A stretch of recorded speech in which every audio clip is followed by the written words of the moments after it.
오늘 주보의 말씀처럼 제목은 교회의 머리 되신 그리스도와 몸된 교회라는 제목으로 우리가 이 말씀 또 나누며 한 주간을 살아가겠습니다. 사람은 두 번 출생합니다. 한 번은 바로 육의 출생이죠. 어머니로부터 출생되고 또 한 번은 성령으로 거듭난 출생을 말하고 있습니다. 예수님께서도 요한복음 3장을 통해서 말씀하신 것처럼 육으로 난 것은 육이요 영으로 난 것은 영이다 이렇게 말하고 있어요. 이 두 번의 출생을 통해서 하나님께서 우리에게 주신 것이 있는데 육의 출생을 통해서는 가정의 제도를 우리에게 주셨고 또 영의 출생을 통해서는 우리에게 교회를 주셨습니다. 그러니까 가정을 주신 이도 하나님이시고 또 그리스도가 피값 주시고 사신 교회, 이 교회의 제도를 주신 이도 누구신가? 바로 하나님이다. 이것을 말하고 있어요. 여러분 잘 아시는 것처럼 우리 가운데, 우리 가정들 가운데 완벽한 가정, 완전한 가정은 없습니다. 우리가 다들 말을 안 해서 그렇지 각 가정마다 다 문제들이 있고 아픔들이 있죠. 교회도 마찬가지입니다. 교회도 우리는 완전한 교회, 완벽한 교회를 꿈꾸지만 이 땅에 완전한 교회, 완벽한 교회 없습니다. 오히려 허물이 보이고 결점이 보이면서 어떻게 저렇게 교회가 저럴 수 있어, 이런 탄식 가운데 있는 교회들이 있음을 보게 되죠. 말라기 때도 하나님께서 성전문을 닫았으면 좋겠다 이렇게 말씀하세요. 이 말씀은 오늘날로 말하면 교회 문을 닫았으면 좋겠다 이 말씀이죠. 또한 계시록에서는 이 라오디아 교회, 차지도 뜨겁지도 않은 교회를 향해서 내가 차라리 저들을 토해내고 싶다 이렇게 말하고 있어요. 저들의 행동, 우리 사랑이 많으신 그 하나님께서 토해내고 싶다 이럴 정도로 교회가 완전한 교회들이 없죠. 그래서 생각할 때 오순절 성령 강림 후에 이 초대 예루살렘 교회가 여러 가지 본이 됩니다. 하지만 이 교회도 여전히 문제가 있었습니다. 사도행전 5장에서도 아나리아 삽비라 사건이, 또한 6장에서는 또 구제 사건으로 갈등들이 있음을 보게 되고, 오늘 또 노마서를 통해서 우리가 알 수 있는 것은 우리 지난번에 살펴본 것처럼 이 노마 교회 안에서도 믿음이 강한 자와 약한 자 사이에 갈등이 있음을 보게 됩니다. 사랑하는 여러분, 이 땅에 완전한 교회, 완벽한 교회는 없습니다. 하지만 주님을 닮아가고 주님을 본받으며 주님께 영광 돌리는 교회 되기를 힘써야 되는 것이 우리의 사명인 것이죠. 우리가 오늘 살펴볼 때 첫 번째는 이것입니다. 교회를 세우는 은사는 하나님의 은혜임을 말하고 있는데요. 3절 말씀 보겠습니다. 3절이죠. 내게 주신 은혜로 말미암아 너희 각 사람에게 말하노니 마땅히 생각할 그 이상의 생각을 품지 말고 오직 하나님께 각 사람에게 나눠주신 믿음의 분량대로 지혜롭게 생각하라 이렇게 했어요. 내게 주신 은혜로 말미암아, 여러분 사도 바울이 죽음을 무릅쓰고 교회를 섬긴 이유가 어떤 것이냐면 바로 하나님입니다. 그리고 하나님의 은혜입니다. 그의 모든 삶의 원칙과 원리는 하나님의 은혜였어요. 그가 구원받은 것도 하나님의 은혜입니다. 우리가 에베소서 2장 8절에 다음과 같이 말씀하고 있죠. 너희는 그 은혜에 의하여 믿음으로 말미암아 구원을 받았으니 이것은 너희에게서 난 것이요 하나님의 선물이라 이렇게 나있어요. 그러니까 구원도 믿음도 하나님께 주셨고 하나님의 은혜고 하나님의 선물이다 이렇게 말하고 있어요. 그가 사도가 된 것도 하나님의 은혜죠. 고린도전서 15장 10절에 이렇게 말하고 있습니다. 그러나 내가 나 된 것은 하나님의 은혜로 된 것이니 내게 주신 그의 은혜가 헛되지 아니하여 내가 모든 사도보다 더 많이 수고하였으나 내가 한 것이 아니요 오직 나와 함께 하신 하나님의 은혜로다. 그가 사도가 된 것도 하나님의 은혜다. 이것을 말하고 있어요. 사도 바울이 사도 바울 된 것도 하나님 은혜고 저와 여러분이 하나님의 자녀가 된 것도 하나님의 은혜입니다. 은혜 빼고는 설명할 수가 없어요. 여러분 우리는 영벌받아 마땅한 자들인데 하나님 은혜로 우리에게 영생을 주셨습니다. 또 우리는 버림받아 마땅한 자들인데 하나님의 은혜로 하나님께서 우리를 입양하셨어요. 양자가 되게 하셨어요. 우리는 지옥이 어울리는 자들인데 하나님의 은혜로 천국을 상속받은 자들이 됨을 보게 됩니다. 처음부터 끝까지 다 하나님의 은혜죠. 그렇기 때문에 우리가 이렇게 생각하셔야 돼요. 내가 어떤 선을 행할 때도 하나님의 은혜라는 것을 놓치지 마시고 내가 남 몰래 구제하는 것도 하나님의 은혜라는 것을 생각하셔야 되고 아무도 행하지 않는 그 꺼리끼는 일조차 내가 할 때도 하나님의 은혜라는 것을 우리가 잊지 마셔야 돼요. 우리가 하나님의 은혜를 생각할 때 내 삶이 거룩해지고 내 삶이 새로워지고 내 삶이 겸손하게 주를 섬길 수가 있는 것이에요. 하지만 이 하나님의 은혜를 잊어버리면 세상과 다를 바가 하나도 없습니다. 우리 모든 삶의 원리는 하나님의 은혜입니다. 은혜 때문에 우리가 이 자리에 있게 되고 은혜 때문에 우리가 새로운 피조물, 새 생명을 갖게 된 것이죠. 10년 전쯤인가요? 이런 이야기가 있었습니다. 저 서울의 명문대에 한 여학생이 대자보 이렇게 큰 종이에다 붙였어요. 근데 그 내용이 뭐냐면은 내가 이제 대학을 그만둔다 이렇게 말하고 있어요. 그 여학생이 이렇게 선포한 것은 다른 어떤 것이 아니라 자신의 고민을 거기에 담겨둔 것이죠.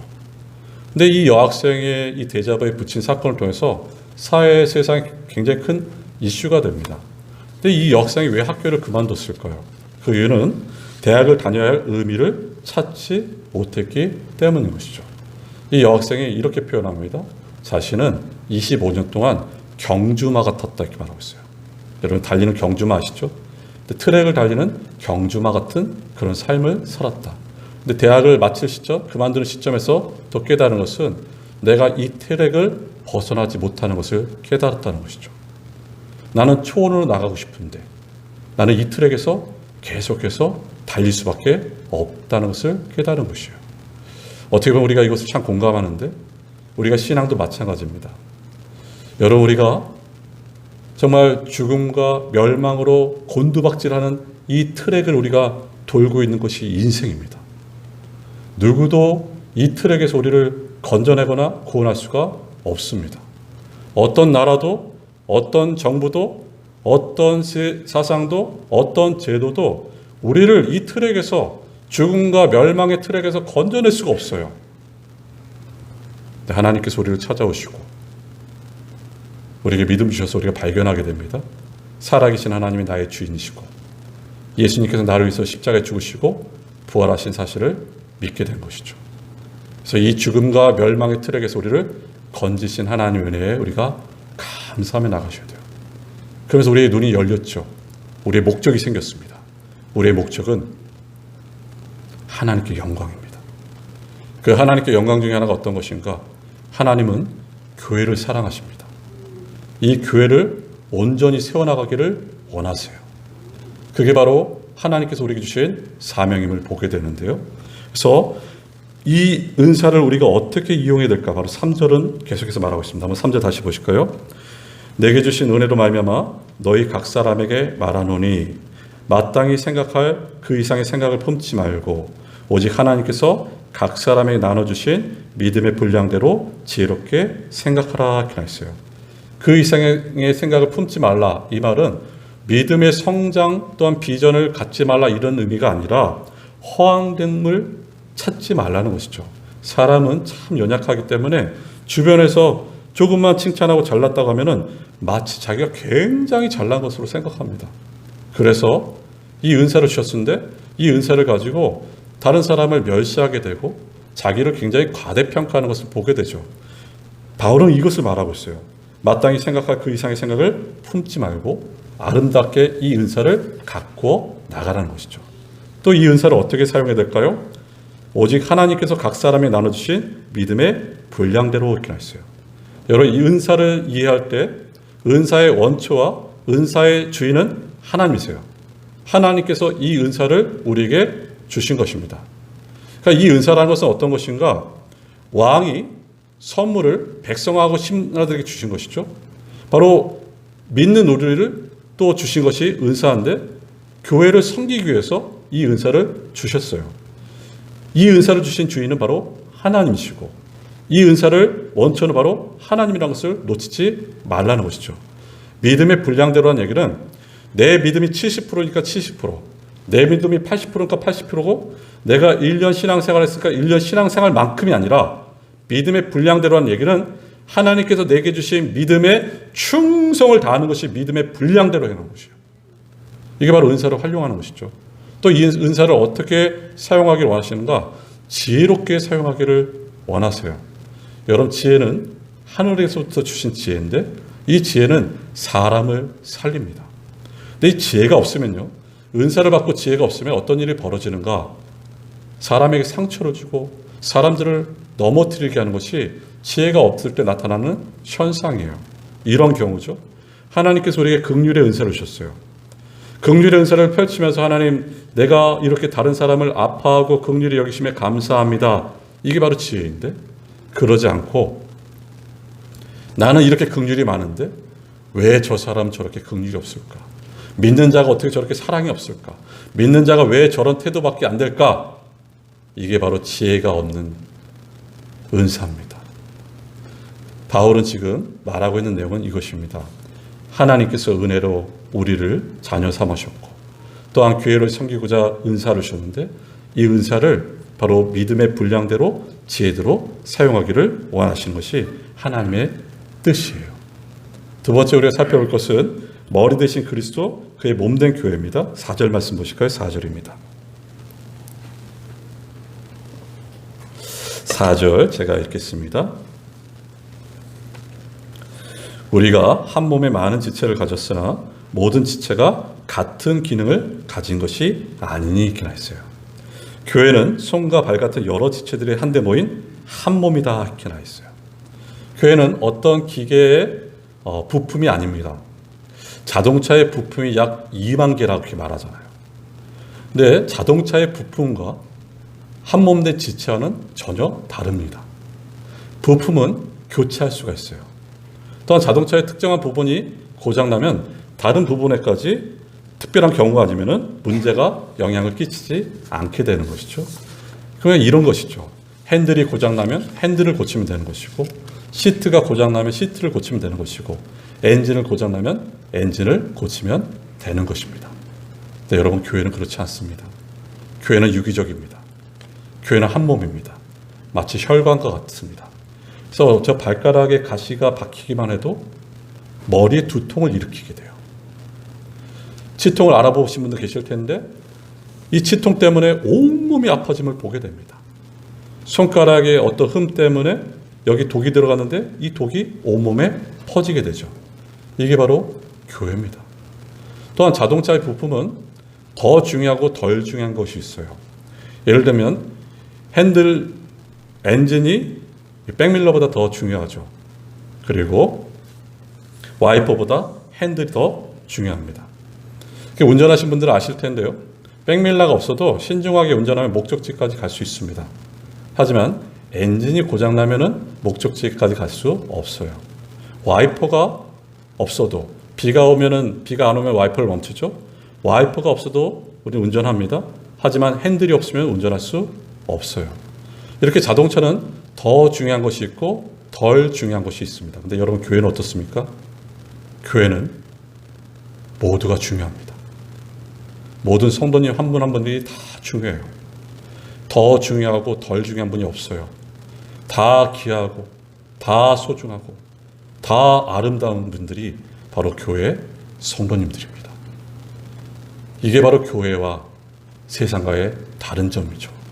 여러분 우리는 한 몸이라는 것을 잊지 마셔야 돼요. 그래서 바울은 5절에서 또 이렇게 말하고 있어요. 5절 말씀 보실까요? 이와 같이 우리 많은 사람이 그리스도 안에서 한 몸이 되어 서로 지체가 되었느니라 이렇게 했어요. 예수님을 믿는 자들은 예수님과 연합되었어요. 이것을 신비적인 연합이라 말하고 있죠. 우리가 믿음을 통해서 우리는 바로 예수님의 몸의 지체가 되었고 또 예수님은 우리의 머리가 되십니다. 우리는 한 몸을 이루었습니다. 왜냐하면 머리가 예수 그리스도이기 때문이에요. 예수 그리스도와 연결된 자들이 바로 저와 여러분입니다. 예수님을 통해서만 한 몸이 될 수 있습니다. 예수님을 통하지 않고는 한 몸이 되는 것이 불가능합니다. 이런 경우가 있겠죠. 식사를 하면 저 사람이 어떤 분인지를 알아갑니다. 하지만 한 몸이 될 수는 없어요. 야유를 통해서는 친밀감을 유지할 수 있겠지만 그러나 한 몸이 될 수 없습니다. 대화를 하면은 마음을 나눌 수 있지만 한 몸이 될 수 없어요. 오직 믿음을 통해서 예수 그리스도와 우리가 하나가 되고 한 몸이 됩니다. 그리고 참된 연합이란 어떤 것인가? 그 주님께 더욱더 가까이 가는 것이 참된 연합임을 말하고 있어요. 예수님께 가까이 가면 가까이 갈수록 형제 자매와 가까워지는 것이고 또한 예수님과 멀어지면 멀어질수록 형제 자매와 멀어지는 일임을 보게 됩니다. 여러분 보세요. 예수님과 가까워지면 예수님의 마음을 알게 되고 그 마음을 가지고 형제 자매를 긍휼히 여기게 돼요. 예수님과 가까워지면은 예수님의 사랑을 닮아서 상대방을 이해하고 나를 이해하고 상대방을 인정하고 사랑하게 됩니다. 그러나 예수님과 멀어지면 예수님의 마음을 알지 못해서 형제 자매를 향해서 어떤 현상이 벌어지는가? 이기적인 눈으로 볼 수밖에 없습니다. 예수님과 멀어지면 예수님의 사랑을 알지 못하기 때문에 그 주변의 성도 지체들 한 명 한 명이 미워지고 싫어지고 비판하고 정죄하게 돼요. 이게 바로 분열입니다. 하나된 교회의 특징은 바로 여기 있어요. 주님과 가까워지는 교회는 사랑과 화목으로 일어납니다. 그러나 주님과 멀어진 교회, 입술로는 주여 주 외치지만 내 삶이 주님과 멀어진 교회는 형제를 업신여기고 멸시하고 비판하고 정죄하고 미워하는 것이 바로 주님과 멀어질 때 나타나는 현상입니다. 이게 바로 분열입니다. 주께서 우리에게 원하시는 것, 오늘 사도 바울이 로마서 이 말씀을 통해서 우리에게 말씀하는 것이 어떤 것일까요? 바로 주님을 알기를 원하는 것이죠. 하나 되길 원하시고요.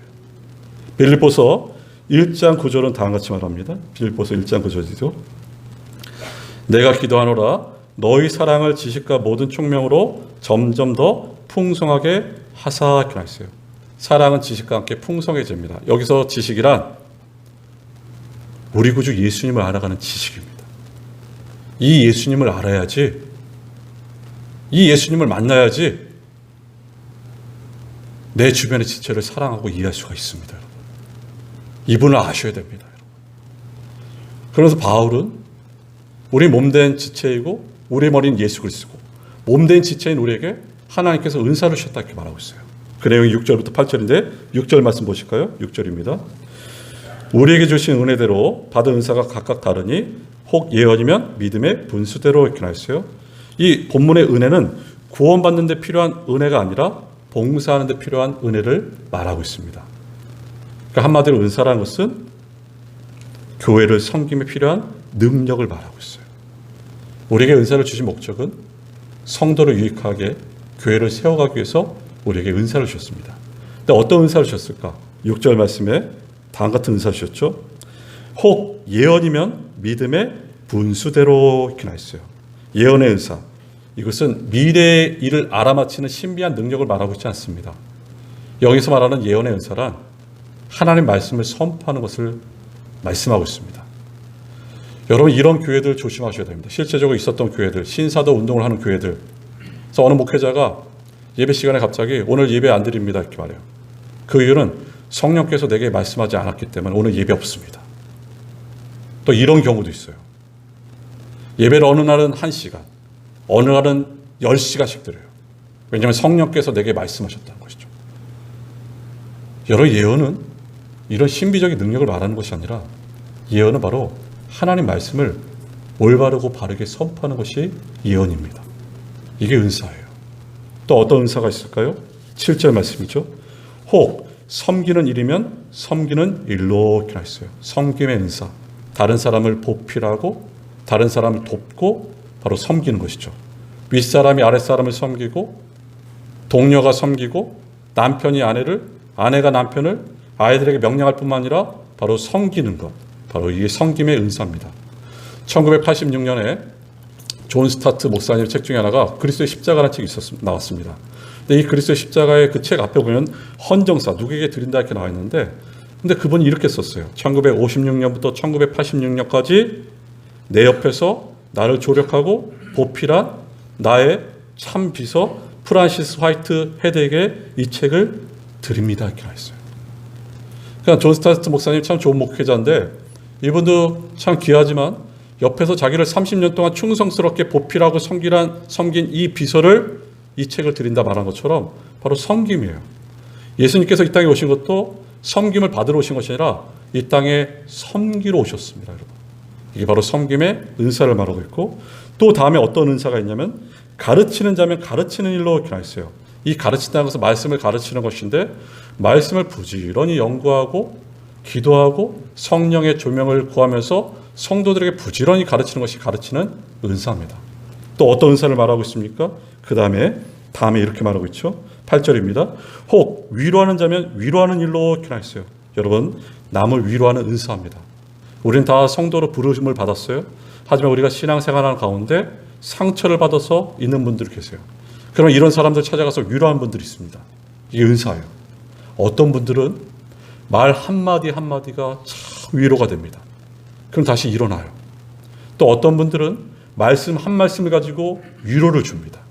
이게 바로 위로의 은사입니다. 더 나아가서 이런 은사를 설명하고 있습니다. 구제하는 자는 성실함으로 이렇게 했어요. 이 성실함이란 것은 진실함과 깨끗함을 뜻하죠. 다른 사람에게 줄 수 있는 사람들은 마음껏 베풀어야 됩니다. 한두 번 베푸는 것이 아니라 꾸준하게 계속해서 구제해야 돼요. 어떤 마음으로요? 진실함과 성실함으로, 꾸준함으로, 깨끗함으로 섬겨야 됨을 말하고 있죠. 이게 구제의 은사입니다. 또 어떤 은사를 말하고 있습니다. 다스리는 자는 부지런함으로 해야 한다 이렇게 했어요. 이 다스린다는 얘기는 통치한다, 지도자를 뜻하고 있습니다. 특별히 직분을 말하면 목회자와 장로를 말하고 있는 것이죠. 이 다스림은 지배하는 다스림이 아닙니다, 여러분. 이 다스림은 큰 자가 약한 자를 돌보는 다스림이에요. 어린 아이들은 부모 없이는 살 수가 없죠. 부모가 아이들을 돌보는 것입니다. 가축들은 목자 없이는 살 수 없는 것처럼 목자가 가축을 돌봐야 됩니다. 화부는 주인 없이는 살 수 없는 것처럼 주인은 화분을 돌봐야 돼요. 그러니까 여기서 돌봄이란, 다스림이란 이것이죠.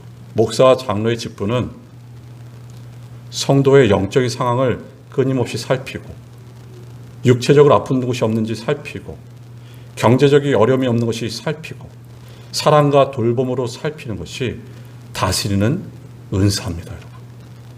그 다음에 어떤 은사가 있습니까? 긍휼을 베푸는 자에게 요구되는 것은 즐거움이다 이렇게 했어요. 다른 사람을 긍휼을 베풀 때, 여러분 우리가 종종 이런 경우가 있어요. 기계적으로 긍휼을 베풀 때가 있는데 그것이 아니라 자원하는 마음으로, 즐거운 마음으로 긍휼을 베풀라 이렇게 말하고 있어요. 하나님께서 우리에게 은사를 주신 것은 다른 사람 한 사람 한 사람을 세워나가고 다른 사람을 인정하기 위해서 이런 은사를 우리에게 주신 것입니다. 조금 처음에 말씀드린 것처럼 교회 완전한 교회 없습니다. 이 로마 교회 안에서도 믿음이 강한 자가 믿음이 약한 자를 업신여겼고, 믿음이 약한 자는 믿음이 강한 자를 비판했습니다. 근데 사도 바울은 뭘 말하고 있습니까? 믿음이 강한 자나 믿음이 약한 자나 하나님이 다 받으셨다. 그리고 힘이 강한 자는 힘이 약한 자를, 힘이 없는 자를 힘으로 누르면 안 된다는 것을 경고하고 있습니다. 더 나아가서 이것이죠. 강한 자가 힘을 가졌는데 강한 자의 이론이 교회의 이론이 되고, 그래서 획일화되고, 그리고 강한 자의 힘이 교회에 영향을 미치게 되고, 그리고 그 힘으로 말미암아 그냥 똑같아지는 것, 획일화되는 것, 그 힘을 지배받는 것. 여러분 이거 교회 아닙니다. 사람의 유전이 하나님 말씀을 꺾는 것, 교회가 아닙니다. 교회는 사람들을 획일화시키는 것이 아닙니다. 나하고 똑같이 만드는 것이 교회가 아니에요. 교회는 다양함을 인정하셔야 돼요. 여러분 하나님께서 창조하신 세계를 보세요. 얼마나 아름답습니까? 하늘이 파란 하늘만 있는 것이 아니에요. 아침에 하늘이 다르고 오후의 하늘이 다릅니다. 빛이, 새벽빛이 다르고 저녁빛이 다릅니다. 꽃도 얼마나 다양한 꽃들이 있습니까? 야생화. 하나님께서 만드신 것은 다양하게 아름답게 만드셨어요. 교회는 어떤 것인가? 다양함을 인정해 주셔야 돼요. 한 사람 한 사람을 다 인정해 주셔야 돼요. 소중히 여기셔야 돼요. 힘으로 누르는 것이 교회가 아닙니다. 군림하는 것이 교회가 아니에요. 교회의 힘은 오직 주님만이 우리의 힘입니다. 그분을 따르는 것이 교회라는 것을 놓치지 말아야 됩니다. 그 또 세 번째 우리가 살펴볼 것은 어떤 것일까? 바로 사랑하는 공동체인 교회입니다. 신자는 어떤 사람이 하는가? 이것은 매우 중요한 질문이죠. 우리가 9절 말씀 보겠습니다. 신자는 이런 형상들이 나타나야 되는데요. 9절입니다. 사랑에는 거짓이 없나니 악을 미워하고 선에 속하라 이렇게 했어요. 여러분 사랑에는 거짓이 없다. 하나님을 믿는 자들에게 나타내는 특징 중에 하나는 뭐가 나타나야 되면 사랑이 나타나야 됩니다. 여러분. 반드시 사랑이 나타날 수밖에 없어요. 그리고 사랑에는 거짓이 없습니다. 이 거짓이 없다는 얘기는 사랑에는 위선이 없습니다. 가식적이지 않다는 것이죠. 가면 쓰지 않는 것이에요. 이것을 성경으로 이렇게 표현할 수 있습니다. 예수님께서 요한복음 14장 15절에서 다음같이 말씀하시죠. 너희가 나를 사랑하면 나의 계명을 지키리라 이렇게 했어요. 너희가 나를 사랑하면 나의 계명을 지키는 것이 나를 사랑하는 것이다. 하나님을 사랑한다는 것은 곧 하나님의 말씀을 지키는 것이 하나님을 사랑하는 것이에요. 하나님을 사랑한다면서 하나님 말씀을 지키지 않는 것은 위선과 가식입니다. 하나님을 사랑한다면서 내 이웃 지체를 사랑하지 않는 것은 거짓이다 이렇게 말하고 있어요. 또한 신자는 이런 특성이 나타나야 되죠. 악을 미워하고 선에 속하라 이렇게 했어요. 여러분, 죄라는 것은 단순히 선한 상태가 없는 것이 죄가 아니라 죄라는 것은 전파력과 파괴력을 가지고 있는 것이 죄입니다. 우리 믿음의 선배들의 그 고전의 내용들을 쭉 읽다 보면 참 타고난 통찰력들이 많아요. 근데 믿음의 선배들 가운데 이 죄를 어떻게 표현했는가? 죄는 만복을 죽이는 독이다 이렇게 말하고 있어요. 하나님께서 우리에게 많은 복들을 주셨는데 이 복들을 쓰게 만드는 것이 바로 죄다 이것을 말하고 있어요. 이 죄는 흉측하다 이렇게 말했어요. 흉측하다는 것은 쉽게 표현하면 진절머리가 나서 이것을 떼어버리고 싶은데 이것이 떨어지지 않는다는 것이죠. 이 죄라는 것이 내 밖에 있는 것이 아니라 내 안에 있어서 여전히 나를 괴롭고 힘들게 하는 것이 죄다 이렇게 말하고 있어요. 여러분. 또한 죄란 어떤 분은 이렇게 표현했습니다. 공동체를 파괴시키는 것이 죄다. 하나님과의 관계를 단절시키고 이웃과의 관계를 단절시키는 것이 죄다 이것이죠. 왜 우리가 하나가 되지 못하냐? 공동체가 하나가 되지 못하는가? 그것은 죄 때문입니다. 하나님께서 우리를 창조하셨을 때 첫째는 하나님, 둘째는 이웃, 셋째는 자신을 그렇게 창조한 순서였습니다. 죄가 들어오고 나서 어떻게 바뀌었는가? 첫째는 나, 둘째는 이웃, 셋째는 하나님이 되어버렸어요. 죄로 말미암아 자기 중심성으로 가득하게 되었습니다. 이 죄로 형제와 하나님과 단절뿐만 아니라 모든 것이 자기 중심성이 되었어요. 온 세상도 자기를 기쁘게 해야 돼요. 교회도 자기를 기쁘게 해야 됩니다. 모든 것은 나, 자기예요. 이 죄가 공동체를 파괴하고 이 죄가 전파하게 됩니다. 그래서 신자는 이 죄를 미워해야 됩니다. 이 죄와 싸우셔야 돼요. 죄와 싸우되 죽기까지 싸워야 되는 것이 우리의 삶임을 말하고 있어요. 이게 바로 신자입니다. 사랑과 죄를 미워하고 선이 드러나야 돼요. 그래서 10절에 다시 성도를 향해서 이렇게 돼야 되는 것이죠. 10절 말씀 보실까요? 형제를 사랑하여 서로 우애하고 존경하기를 서로 먼저 하며 이렇게 나와 있어요. 여기 우애란 단어를 눈여겨보시면요. 우애란 말은 가족 간의 사랑을 뜻합니다. 그런 점에서 교회는 또 다른 가족이죠. 하나님께서 우리에게 혈연의 가족을 주셨어요. 근데 교회는 또 다른 가족입니다. 예수 그리스도의 피값으로 구속받은 자들이 모인 곳이 바로 교회입니다. 우리는 하나님을 아버지로 모신 공동체가 교회입니다. 그래서 에베소서 2장 19절은 이렇게 말씀하고 있어요. 그러므로 이제부터 너희는 외인도 아니요 나그네도 아니요 오직 성도들과 동일한 시민이요 하나님의 권속이라 이렇게 말하고 있어요. 여러분, 우리 하나님의 권속입니다. 하나님의 가족이다 이렇게 말하고 있어요. 옆에 분들 한 분 한 분들이 나의 가족입니다. 주님의 피값으로 사신 나의 가족입니다. 여러분, 교회 안에서는 서로서로 존중하게 소중하게 여기셔야 됩니다. 왜냐하면 나의 하늘 가족이기 때문이에요. 이렇게 성도를 향해서 형제를 우애할 뿐만 아니라 어떻게 하기 원하신가? 존경하기를 서로 먼저 하라는 것이죠. 먼저 머리 숙이고 먼저 손 내밀고 먼저 꾸준히 일하고 먼저 낮아지고. 여러분, 존경한다는 것은 그 앞에 겸손함을 나타내고 있는데 신자의 특징은 바로 겸손함이에요. 여러분, 낮아짐입니다. 주께서 낮아지신 것처럼 우리도 낮아지셔야 돼요. 성도를 이렇게 우애하고 존경했다면 이게 주님을 어떻게 섬겨야 되는가? 11절 이렇게 말하고 있어요. 부지런하여 게으르지 말고 열심을 품고 주를 섬기라 이렇게 했어요.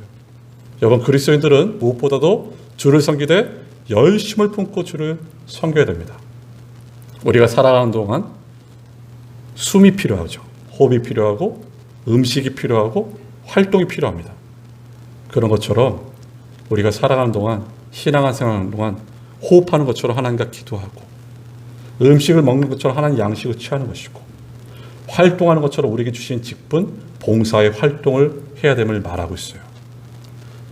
우리 신자는, 우리 성도는 여러 가지 유혹에 노출되어 있습니다. 나의 제된 본성이 나를 유혹합니다.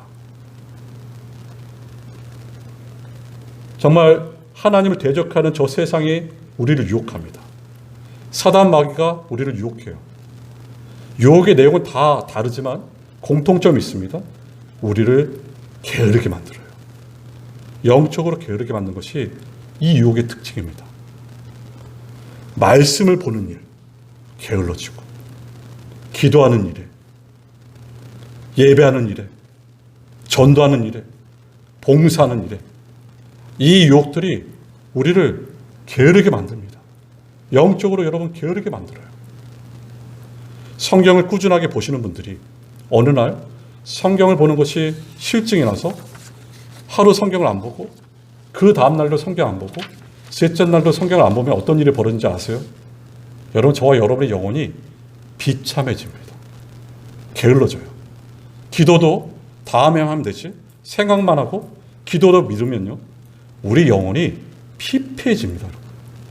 이게 바로 게으름이에요. 사단의 전략은 우리가 어떻게 하든지 하나님의 일을 하지 못하도록 막는 것이 사단의 전략이고, 중요한 일을 하지 못하도록 게으르게 만드는 것이 사단의 전략입니다. 단호하게 뿌리치셔야 돼요. 게으르시면 안 됩니다. 열심을 품고 주를 섬기셔야 돼요. 한 번이 두 번이 되고, 두 번이 세 번이 되고, 세 번이 습관이 됩니다. 게으른 습관은 하나님께 영광 돌리지 못합니다, 여러분. 코로나19가 장기화가 되고 있어요. 2년 가까이. 지금도 확진자들 계속 많아집니다. 코로나19로 많은 분들이 아픔을 겪고 있습니다. 성도님들도 마찬가지고. 너무너무 안타깝죠. 하지만 이 코로나19로 우리가 잃어버리는 것들이 너무나 많습니다. 우리 모두가 여러분 영적으로 게을러졌어요. 성경을 보는 일 게을러졌습니다. 기도하는 일 게을러졌어요. 모이는 일 게을러졌어요. 예배, 내 마음대로 예배되는 세상이 되어버리고 있어요. 하나님께서 주신 직분 게을러졌어요. 주신 직분이 무엇인지 깨닫지 못할 정도로 게을러졌어요. 바울은, 아니 주님은 우리에게 이렇게 말씀하셔요. 열심을 품고 주를 섬기라 말씀하세요. 여러분, 다시 회복하셔야 돼요.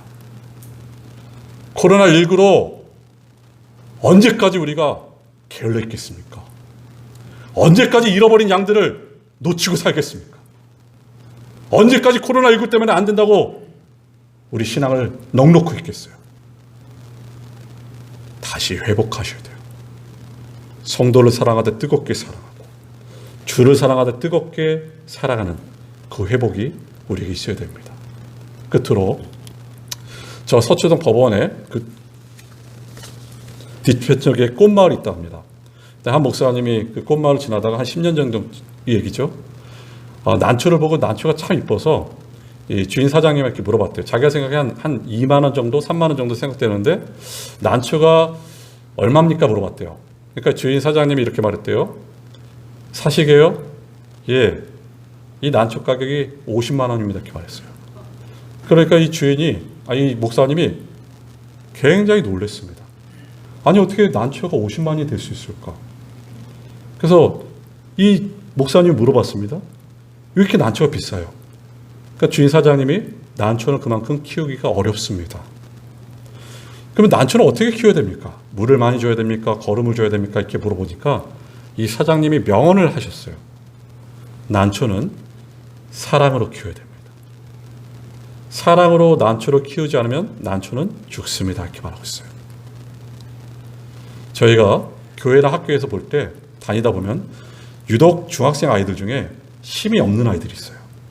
기운이 빠진 아이들. 근데 그 아이들을 알아보면 그 이유가 사랑을 받지 못했기 때문이에요. 사랑을 받은 아이들은 기운이 아주 그냥 생생합니다.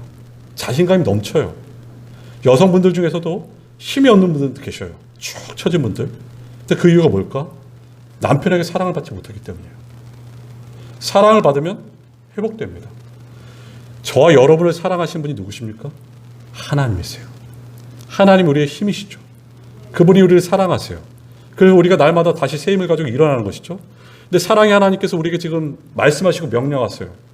너의 몸된 지체들 한 사람 한 사람을 비판하거나 멸시하거나 업신여기거나 정죄하거나 시기와 질투로 대하지 말고 사랑과 존경과 우애로 대하라고 명령하고 계세요.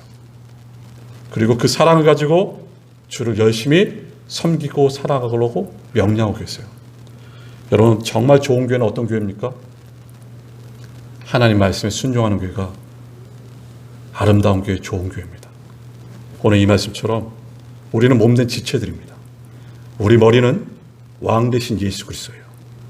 예수 그리스도의 명령에 순종하며 내 지체를 더욱더 사랑하며 나가는 좋은 교회 되길 바라면서 우리 시간에 기도하겠습니다.